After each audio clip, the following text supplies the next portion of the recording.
Hello, Pocatello. Hello, Pocatello. Hello, Pocatello. Hello, and welcome to Hello, Pocatello, brought to you by Restyle Studios. This week's guest is Jeremy Marley. Hello, Jeremy. Hello. Tell us a little bit about yourself and how you came to be in Pocatello. Yeah, so I was born in Pocatello. That's how I came to be here. Both of my parents are from Pocatello, and then my grandparents actually were in Pocatello for a long time. And then my grandfather moved out to Pingree for the duration of his life, and that's where my dad grew up, and then moved back to Pocatello afterwards, after he and my mom were married, and that's where I've been for most of my life. So Nice. yeah, just a little bit of time in northern Nevada, doing some work after the recession to catch back up, and then moved back as soon as I could. And what kind of things do you do for your day job? Yeah, so I run a company, an IT expert. So we're an IT company here in Pocatello. We do all of the services that small businesses need in their information technology without taking away the control from them. So they still have the ability to run their business the way that their business needs to. Very nice, very nice. Yeah, so we have you on this week. We kind of heard through the grapevine that you like to do a little bit of outdoor stuff, and we kind of wanted to highlight that here for the Pocatello area. So I've got a few questions for you, and we'll just kind of rapid fire at them and see where we go. Perfect. So one of the first ones is, what is your earliest memory of being on the river as a kid? Oh my goodness. So on the river, I was 14. I went to work at the Camp Little Lemhi up in the Swan Valley area. Okay, I've been there. And I would run the river there as a scout and as a counselor in training there on staff. And then a couple of years later, we brought in someone who had originally started up their kind of high adventure 45-mile trip through Kelly Canyon. Mm-hmm. And he was restarting it up. So it'd been 20 years. He was an old family friend that was part of our church at the time. And when he came in, he said, I want that one to be with me. And he pointed at me, and I ended up at 15 years old, basically running the river trips for the camp.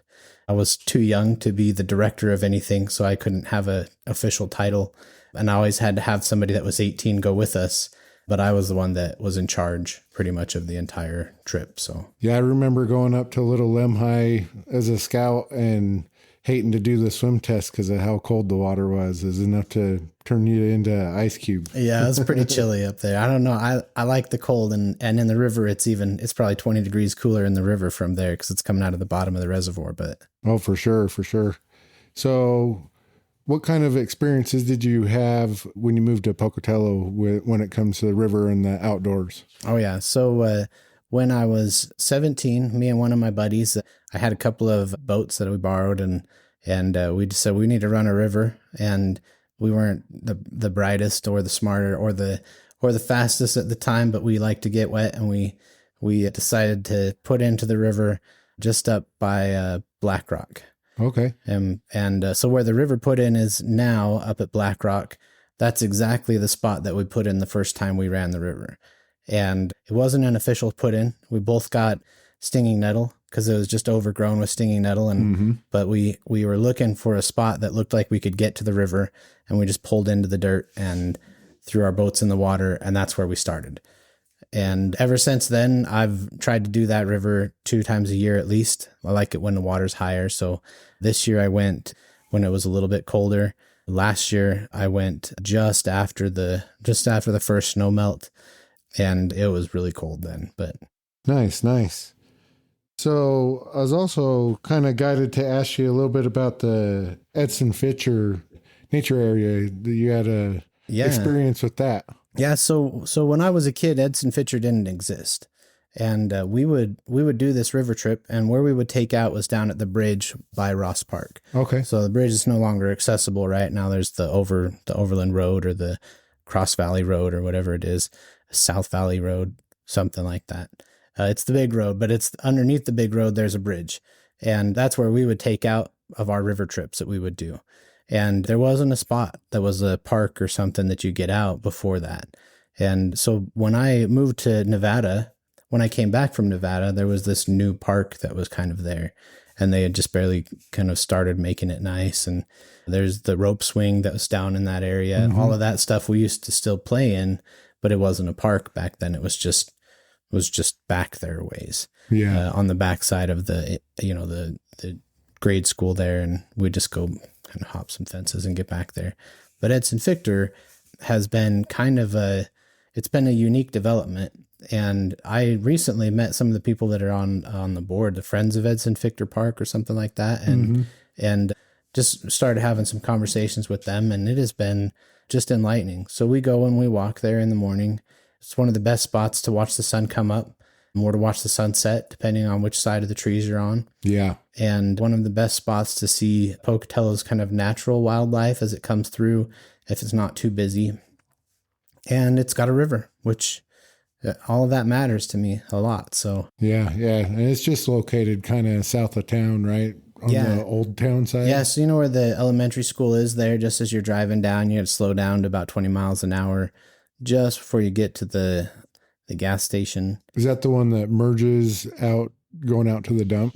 Yeah. Okay. Yep. So the grade school is right before the fire station there. Okay. But if you go back, you turn left at the grade school instead of keeping going down the highway, and then you make a right-hand turn just after the grade school's bus parking, then they'll take you right into the Edson Fichter parking spot. Oh, nice. And they've got life jackets and things there. It's actually one of the put-ins for the Pocatello.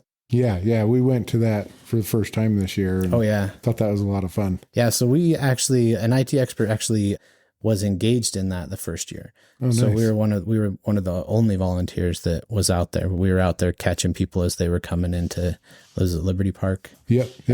And we were catching people as they were coming into there and helping them get out.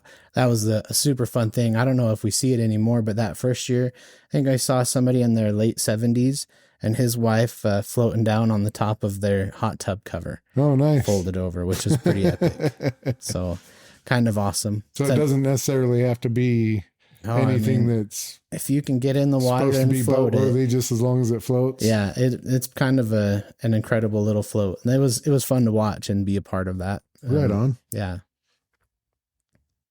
So have you ever floated the Portneuf alone? I don't actually float alone. Oh, nice. So one of the things that I learned early on is that our waterways are dangerous. I've seen people break their legs jumping off of ledges. I've seen teeth busted out on a river. I've watched people get stuck in trees. And from a young age, I was the person responsible for, my first year, I had a group of over 100 people that I took down the Snake River. And so a lot of things can happen in those situations, and you really can't predict what's going to go wrong. So I don't go alone. What I do is I have a couple of good friends who are also qualified boaters. And then we usually take a couple of less qualified boaters with us. That way, if there's danger, they can get back in. But for example, last year, I'm qualified and my buddy's qualified, and I took a corner wrong and ended up swimming in 34-degree water. Mm-hmm. And you don't have very long in that cold water to really recollect yourself. And I think between the two of us, I was in the water for maybe a minute, maybe. Yeah. And then back out and warming back up. But it took me a couple of days before I actually felt warm again. Yeah. And usually like the shock from that when you go underwater can make you naturally breathe in a lot of water when you're dealing with those it's pretty cold dangerous. And that's why I like to go. When I go with people that I know I can trust to respond in the right way. And then I also try to be that person when I'm on those trips as well. So yeah. Have you seen a difference in the rivers between, when you were younger versus now, and how maybe the community's taking care of them or so the river cleanup has been going on for quite a while. But one of the things that has been recent development is the River Visioning Committee. Mm-hmm. That and the Pocatello is a part of that. So I was in a meeting in a networking group, 5 years ago, something like that. And there was a lady who came in who was a part of that.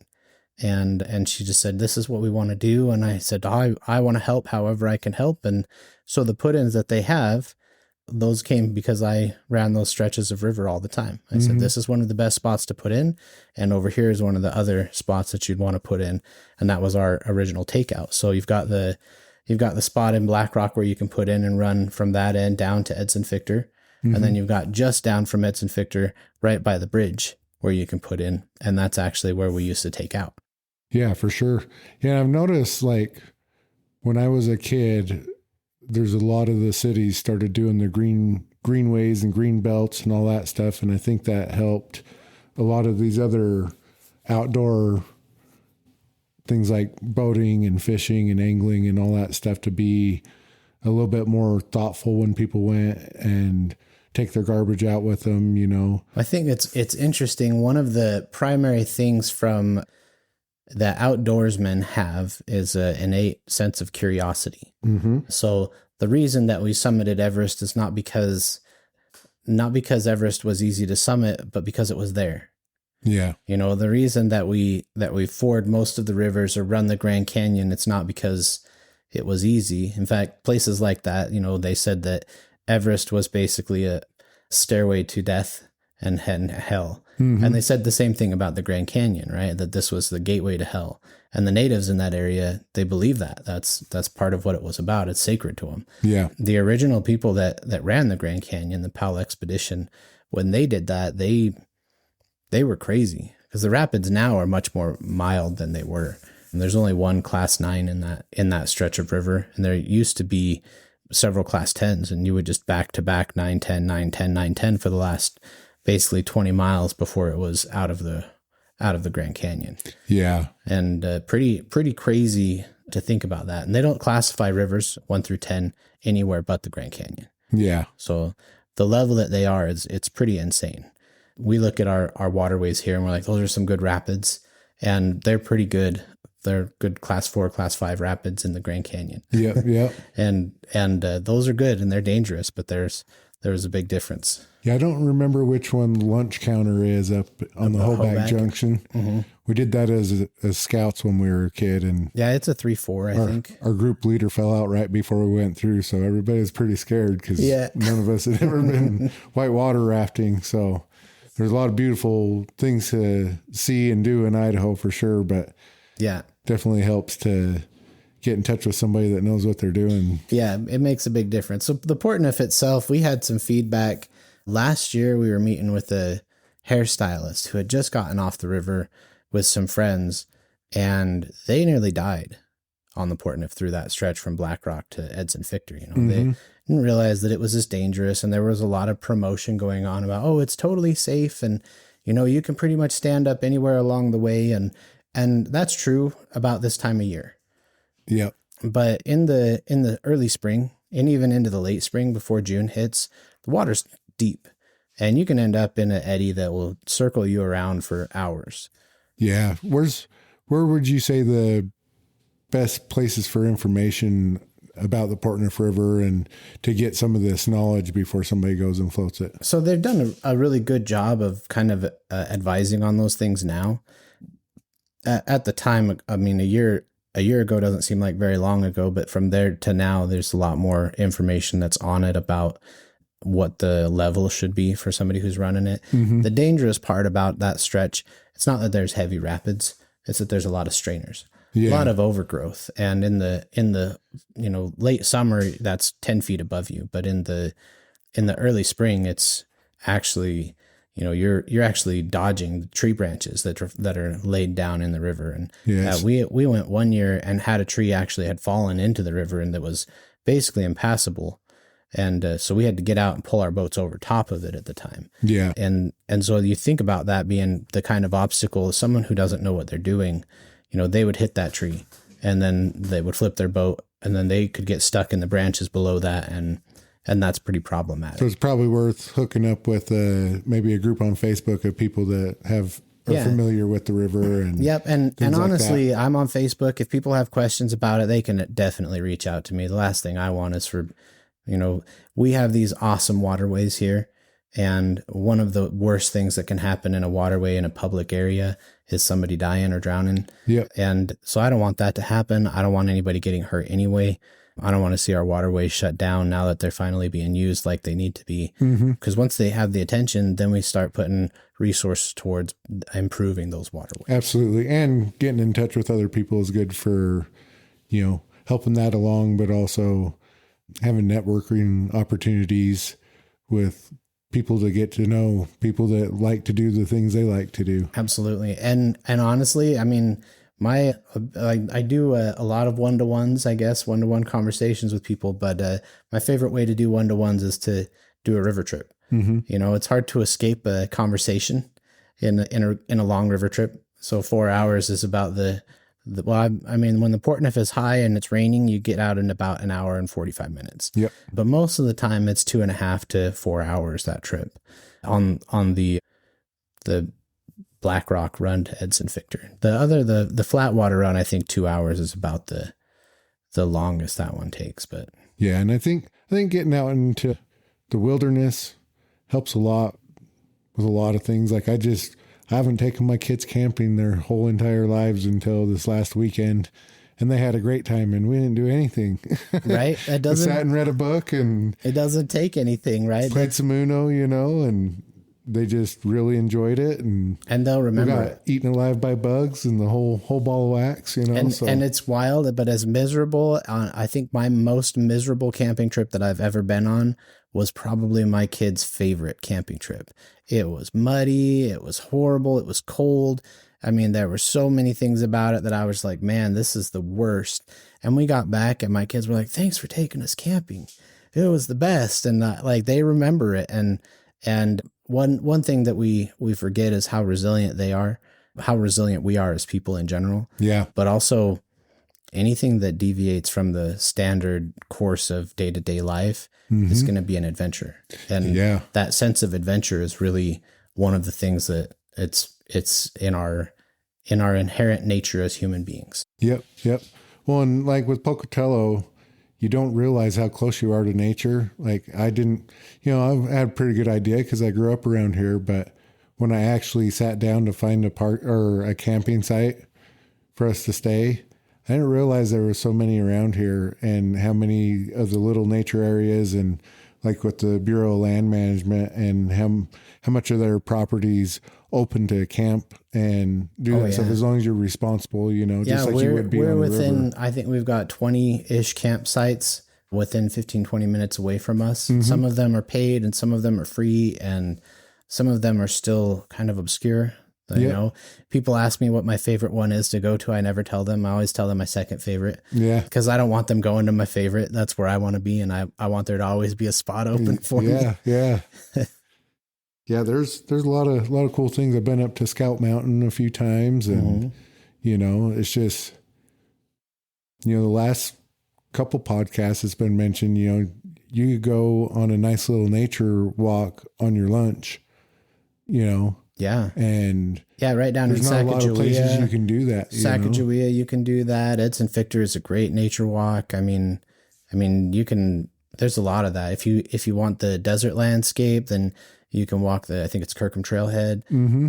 I mean, there's just. You got City Creek. Yeah. City Creek. Yeah. There's just so many options within such a short distance. And there has been a renewed sense of people taking care of those trails over the past 20 years easily. Oh yeah. Maybe even 25 years ago. I can remember as a kid, people starting to push towards, you'd have the trail wash out somewhere and they'd have a group of people up there fixing it within a week or two, and if the city needed to help out a little bit with infrastructure, they've usually been pretty good with doing that. So yeah, I think that we've seen some different play with the Boy Scouts of America used to play a huge role in upkeep on our trailheads and things like that. And without that around, there's still some troops in the area, but there's not very much. So without that, it really kind of lands back on the community to take care of those things. There's some good options in the works for that I think we would see be really beneficial for the community too. But projects and things that are kind of in the works that can come down from the schools or from the city level. We're seeing from some of the charter schools or from the city, just different places that they can kind of come into there. But yeah, for sure. So where would you say the best place to float the Portneuf is for beginners? For beginners? Yeah. I'd put in just above the bridge. Okay. So you go down, take that same road that takes you to Edson Fichter, but instead of turning and going to Edson Fichter, you just keep going down that road. When you get to the trail, kind of crosses the road there. You take that, you get out of your car or vehicle, leave your car there, take your boat to the right, put into the water down there. There's one little spot that's a little rapid-y. It's not a class anything, but It's kind of fun, but you can put an inner tube in and float that stretch. Okay. You don't need a boat for that. Okay. And you can pretty much float at any time of year. You just want to make sure that when you see the footbridge at the park that you're getting out, that you don't want to try and get out after, you want to get out before. Yeah, for sure. Another thing I was thinking about is, is there any other events besides the river thing that you know of that happen yearly, or would you like to see more of that? Oh yeah, I think that there should be more. I don't even want to say events. I think that there needs to be a spot that is basically a continuous event. So when people get out, there's something to do, and that's part of the struggle is you make a day of it, because you don't do a river trip you make at least a half a day, no matter what. You're spending half the day getting your boats ready, putting them in the water, getting them out of the water. So there could be food built in around that regardless. But there's not enough traffic right now to really support. Like if somebody put their food truck at Liberty, there wouldn't be enough traffic throughout the day. Yeah, you don't have enough people really floating support that. Like they do in lava, Right. with the inner tubes all day long. So what I would like to see is more of a communal spot where people are coming together anyway, so that those businesses can be supported. That way they're there when you get out of the water. Yeah. One of my favorite pastimes, I guess, is when you would go to Ross Park when I was a kid.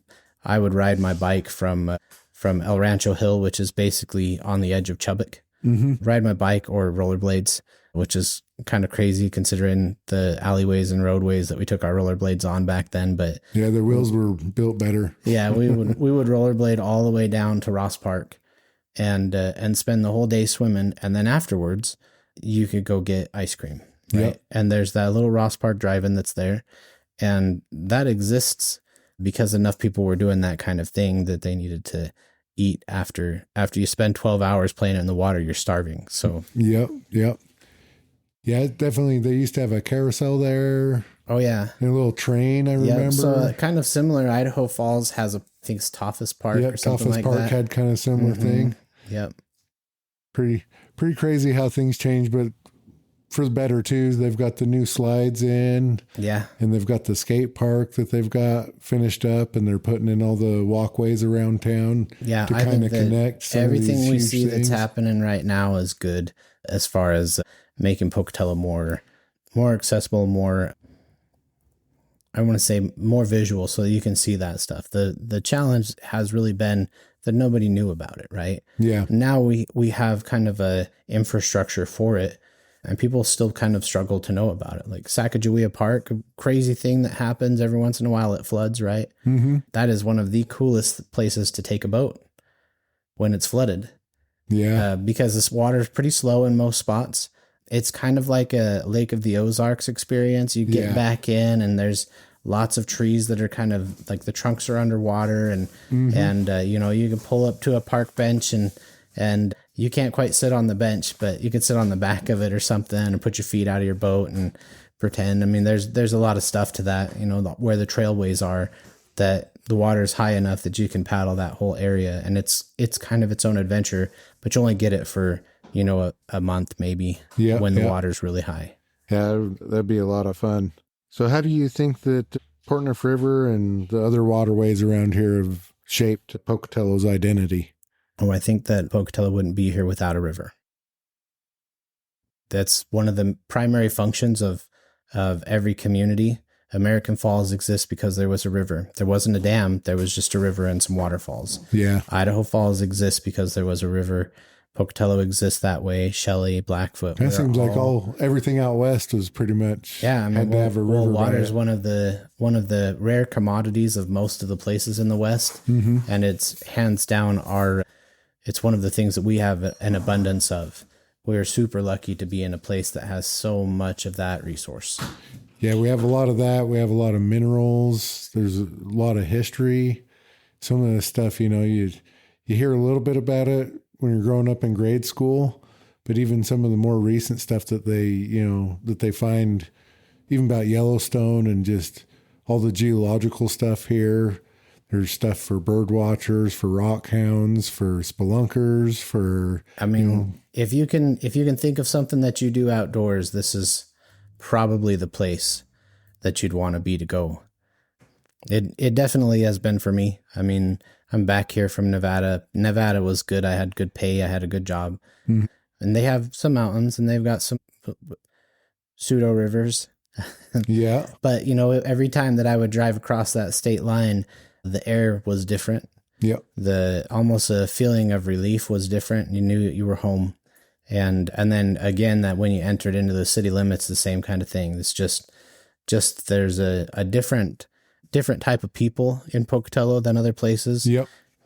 You know, one of the things that I love is there's a kind of a stigma among different areas that people don't like to get into dirty water.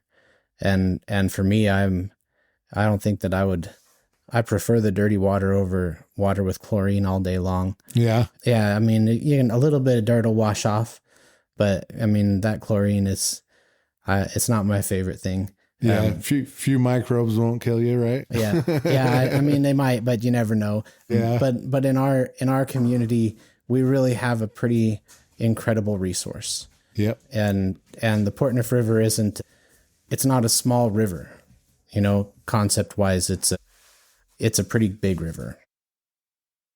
So yeah, I was going to ask you about your favorite spot. So I'll ask you about your second favorite spot to go fishing and to recreate here. Okay. So I am not a big fisherman. I've seen the fish and I know where they are. So if you ask me, I'll probably give it up. It's not a big secret for me.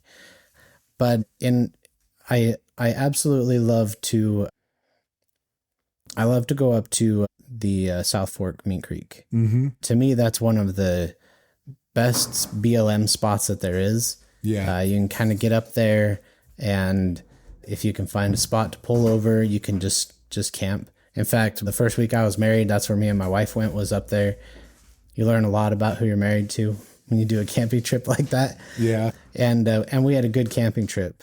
But, you know, you just drive up and just, you know, in the wintertime, we used to winter camp up there all the time. We'd drive up there and kind of either build caves or set up tents and just to enjoy the cold. I mean, I can remember doing, I don't know, BB gun fights, and, you know, paintballing was a thing when I was in high school, but before I was in high school, it wasn't. So we'd put on safety glasses and shoot each other with BB guns. And nowadays, you know, Christmas story all over yeah. again. Oh my goodness. So nowadays, like, you use airsoft guns, but it's a bit different when you got a lead pellet coming at you, or a copper pellet.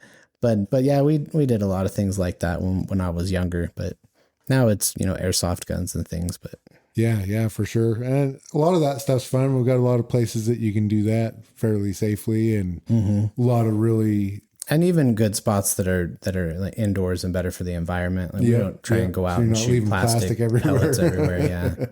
Yeah, that's no lie there.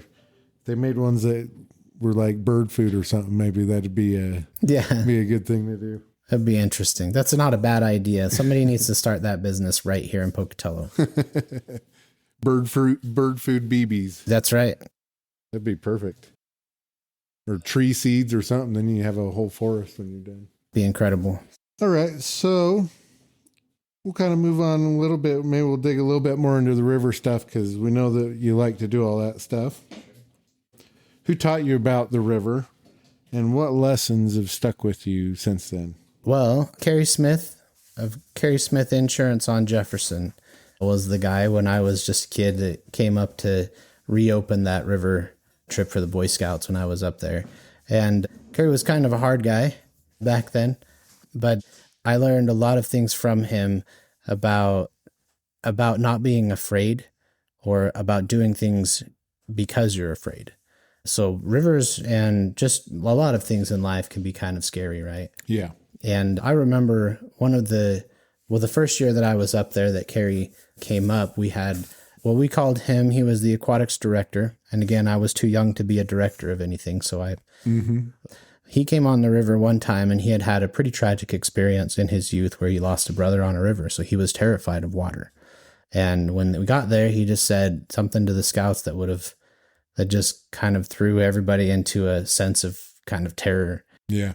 And we got out onto the water, and he wasn't with us, obviously, on the trip.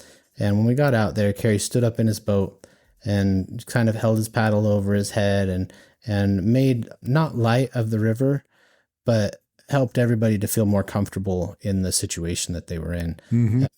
Rivers are dangerous, and that's important for people to understand fundamentally. And Kerry never once let up from that. He never once was like, a river's not dangerous. But I have had so much fun with him on the water because you take the safety measures that you need. You take things seriously when it's time to be serious, and you play hard when it's time to play. And I think that that's a good lesson for life in general and then on top of that, when something is scary, because I also ran the Grand Canyon with Kerry. Yeah. A class 9 rapid is no joke. Yeah. When your boat is 14 feet long and you have to travel twice that length to the top of the rapid that you're going on, in a steep climb, that's an intimidating factor. A little scary. I mean, it's intimidating to say the least. The scary part is actually looking at it from above. Yeah. When you're scouting out the river and you're thinking, I don't know if we're going to make it. Yeah, for sure. But when you're in the boat going through it, at that point, that's the time to really enjoy it and be alert. And that was one of the funnest rapids that I've ever run in my life. It was huge, but it was also kind of a interesting experience. What I learned from him was that if I'm afraid of something, that's the best time to conquer it. Yeah. Yeah.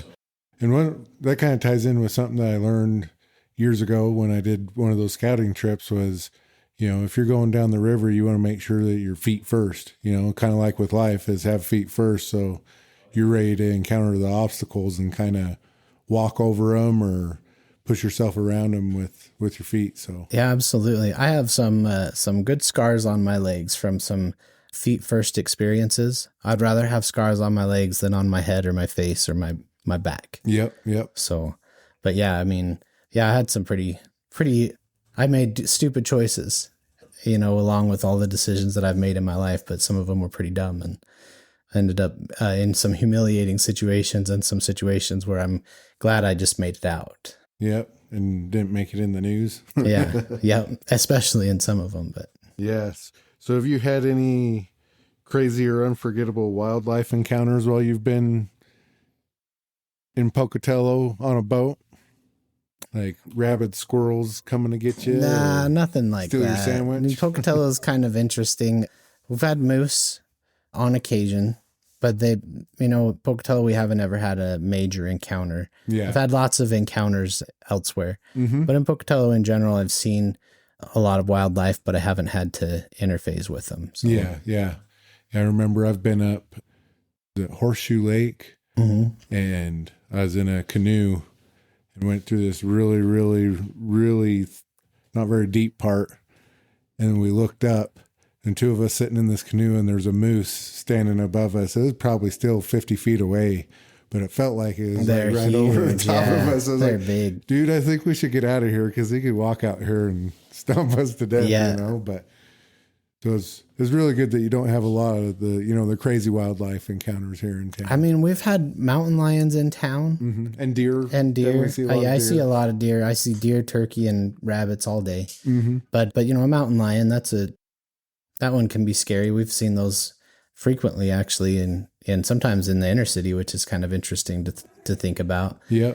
One year we had gotten chickens, and in that same year there was I think somebody that had a bunch of rabbits that they had got around Easter time, and then they just let go in their yard, and the rabbits were kind of running wild. So I think that's kind of what brought that mountain lion in close, was there was food close by. Yeah. That mountain lion, I don't know. I haven't seen too much as far as mountain lions and people's dogs, but they like that, easy prey when they can get it. But yeah, and when the seasons change and mm-hmm. there's food down here and everything's still kind of cold up in the mountains, you have, a couple months there that it can get a little different and then kind of goes back to how it was. But there's definitely a transition where there's a lot more animals on the road and stuff like that. So it's something to definitely be aware of. Yeah.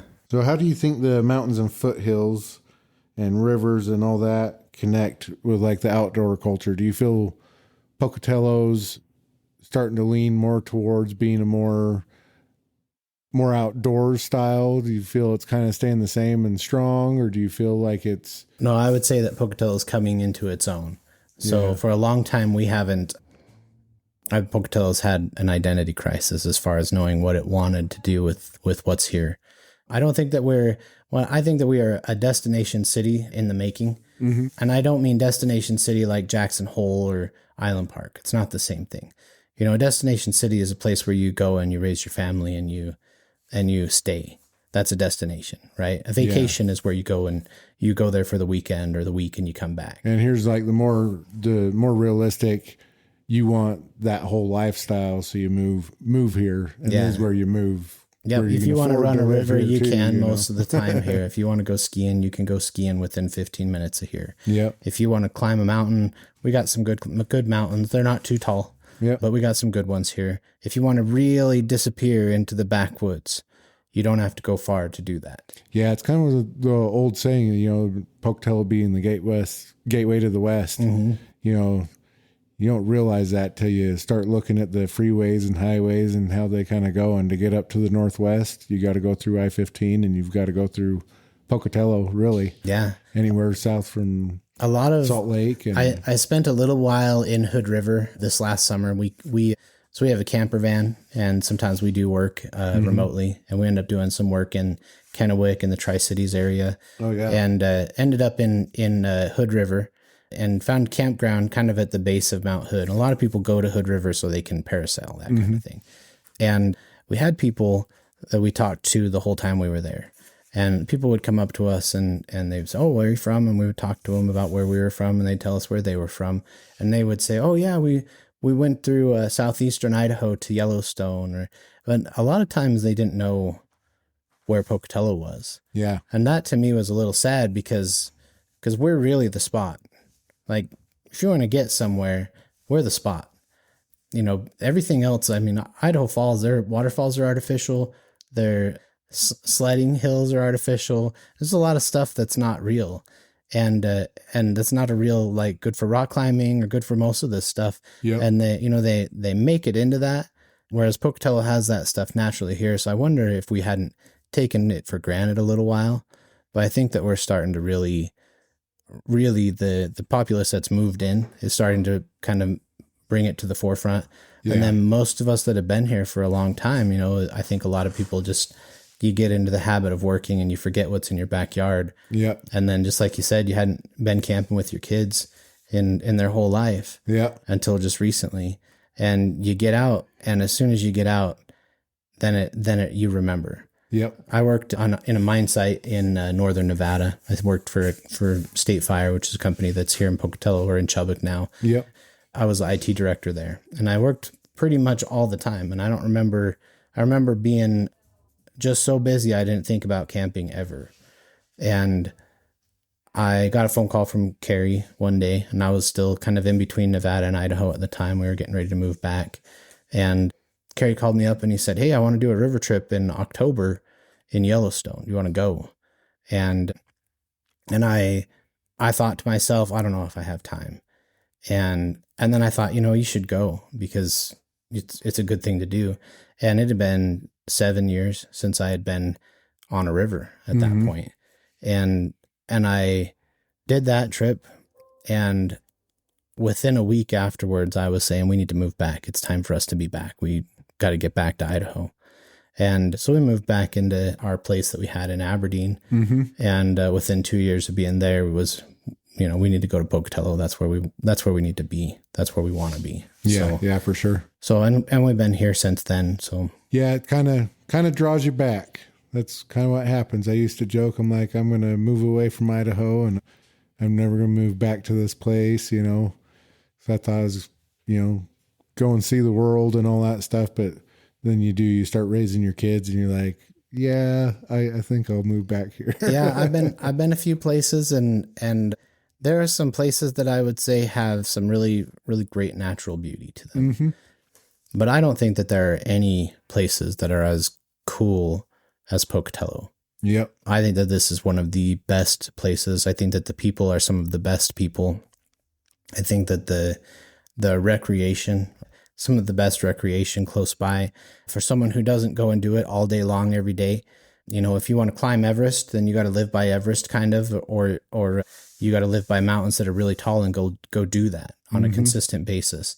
But for the person who's the day-to-day, get out and be in the wild and enjoy the experience kind of person, this is an ideal location for that person. And then if you decide, you decide you want to do something that's crazy, which when I say crazy, I mean that's the kind of thing that develops your character beyond who you are. Yeah. So Edmund Hillary, who's one of the first ones to summit Everest, and Powell, who was the first one to chart all of the Grand Canyon, everyone defined them as driven.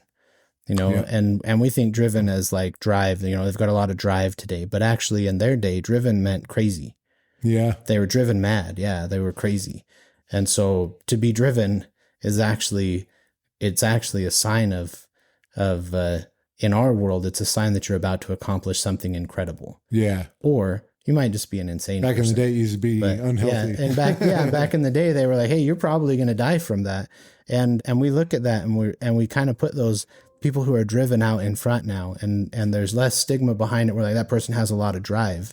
Yeah. But I think that there's something that we diminish from that too, which is that, climbing Everest in the early 1900s would have been really pretty dangerous. And going through the Grand Canyon was considered it was a trip to hell, basically. Yeah. Yeah. And people died doing that stuff all the time.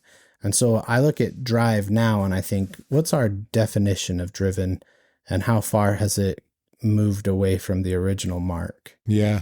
Well, and just some recent examples of that is me and Amber, we volunteered to help out with a local bike tour. Mm-hmm. And, we're out in the middle of nowhere and these guys were riding bikes out there. I didn't have any cell phone service. And, even though you may not be the person that wants to ride 125 miles or something like that. Yeah. It's definitely fun to sit and talk with the people that are, as you would say, driven.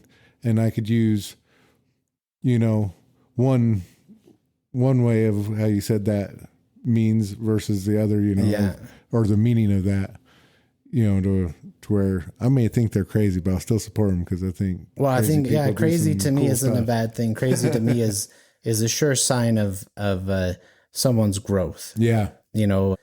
Within reason, obviously there's enough of a safety guideline that, hey. Well, I mean, so crazy itself is defined a different way, but driven mad is like you are so motivated that you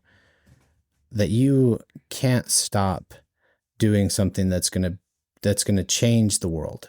Right? And you can't stop it no matter what. You might even try to stop it. I studied the term driven, right? And in the case of Jekyll and Hyde, for example, they describe him as driven while he's developing the cure for evil or rage, right? Yep. He's driven. Well, the end result of that is that he ends up making a potion that actually makes him insane and unleashes a dark side of him. Mm-hmm. But you also have those kinds of things that have come out and created cures for all kinds of diseases. And you have these kind of things that are driven that change the world all the time. Yeah. There are some people in the world right now that we look at that I think Bill Gates was probably considered driven at some point. I think that Steve Jobs would have been considered driven. Mm-hmm. I think Elon Musk, I've heard enough people consider him to be a crazy person all day long, and to the point where they don't stop about it. But he's entered the atmosphere and landed a ship and caught it, and that's crazy, but also kind of a thing that we never thought would be, or we always imagined it would be possible, but that the world has said it was impossible. Yeah, there's been so many crazy things happen in the past few years, 10, 20 years. The astounding stuff seems just like another reel in the news anymore. Yeah. It happens all the time. Stop and see something big happen. And now there's so much stuff happening that it's just overload. And Well, it and definitely I felt think that way. Like there's a lot of that we see in the perspective of what's in the media, but then there's a lot of it that we don't see, right? So an individual who's driven might create something that's so small that it seems insignificant to us, but it might change everything. So there was a guy who was stationed in Station Square for a little while. He had an engineering shop, and one of the things that he had invented was how you combine chemicals in space. Because nobody really thinks about that, right? You don't think about how you put two liquids together in a zero gravity environment. Yep. But you can't like put them in a glass jar and shake them up because you can't pour. Yep. And so he actually made a syringe injection system that would inject based on the volume that you needed, and it would come together, and that gets used in outer space. And that guy was here. And talking to him and meeting with him and getting to know him, he was driven. Yeah. He's kind of a crazy guy. Yeah. But also crazy in the way that he changed something that changes how we do things in outer space. Yeah. Some of the math in college, I felt that way. I was like, the people that came up with this were not on this planet that came up with the solution to this, this thing, you know, and we've got a lot of those hidden geniuses, I think, up in this town, in these college towns, you know, that we get a lot may not get their due in the news or anything, but I don't know if they all want it, right? I mean, I don't know that I want it. I'm running for office, but I don't necessarily want to be seen. Like that's not the goal here. The goal here is to make a difference. Yeah. And if I could do that and not be seen, that would be my most ideal circumstance. But I either don't have certain resources to make that happen, but I know that I have the ability to make it happen. Yeah, for sure. In this case, it requires me to run. Yeah. Well, and like some of those things, you know, in life, when you decide you need to do that, like going and clearing your head, and something with outdoors really does that. Grounding, you know, when you just kind of get in touch with, I guess, the more primal side of us, you know, that allows you to kind of sit back and see things in a different light than you do when you've got the hustle and bustle 24/7. And all it takes is getting 10 minutes out of town to where the noise of the cars dies down a little bit and you can hear the birds more than you can the cars, you know? Right. And that might just be on the other side of a canal even. And I mean, that's when I started running the Portneuf, that's what it was to people, right? This is just a dirty water canal. Yeah, just a canal. People don't eat the fish out of it. I was told when I was don't a eat kid. the fish out of it, and don't swim in it, and all kinds of things. And really, you know, it's dirty, but that's all it is dirt. Yeah. You know, there's a lot of mud. For the most part, it's just dirt, and there's sediment that's in our waterways, and that happens. And I love it. You know, personally, I think that there's not a better way to experience Idaho than to find its dirty water and kind of get familiar with it. And Pocatello's we've got one of the best rivers in the state. Yeah. It's nice and tame too. There's parts, but it's not, you know, impassable. It's one of the most floatable rivers. I mean, you can, if you put in late in the year, you can do the Black Rock stretch. Later in the year, I always tell people you should expect to consider you're going for a scrape. You know, so take a boat that you don't mind scraping up the bottom of a little bit. Yeah. And if you're going to try and do it in a tube, you're going to get your butt scraped. Yeah. But if you put a kayak in up there a little bit later in the year, it's actually just one of the calmest and maybe one of the most enjoyable floats that you can do. Yep. And kind of like a medium pace where it's not, you know, take you 15 hours to go a mile. It's a good even pace. Cause I've been on some slow rivers for sure. And you're just like, and you do have to work on it. When you're later in the year, you got to push yourself a little bit. It's still got flow. So you're still going to get out of it as long as you stay in the water, at least in your boat in the water. Yeah. But if you don't paddle, you could probably spend quite a bit of time. And the longest I've spent on the Portneuf was about 4.5 hours, I think. That's not too bad. From that Black Rock down to the Edson Fichter takeout. And like I said, the shortest was about 1 hour 45. And it was raining, and it was one of the best trips that I've ever done. Oh, yeah. Because it was just so fresh, and it was like an after work trip. So we got done at 4:30 and we just said, hey, we're going to go run this. It's probably going to be about 2.5 hours. And we put our boats in the water, and it just started to pour.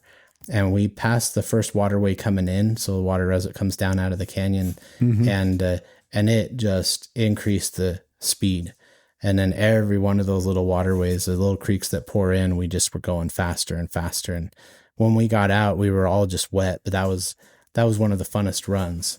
It moved fast. It wasn't dangerous. And we got what we needed out of it. And it wasn't dark when we pulled out of the water, which we thought it would be. So, yeah. So that's even better.